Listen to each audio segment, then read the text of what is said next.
てる寝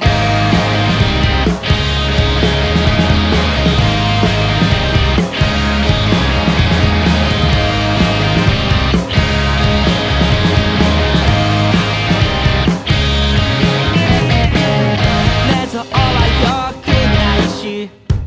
オチのない長話足の毛の剃り残しもひどくさくて好きだった人混みはお互い嫌い寝落ち電話もなかったし言っちゃった酒の失敗朝帰りも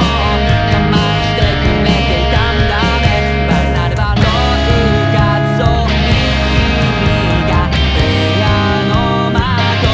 鳴らし目を覚ます日々はヒントも出さず答え出した君の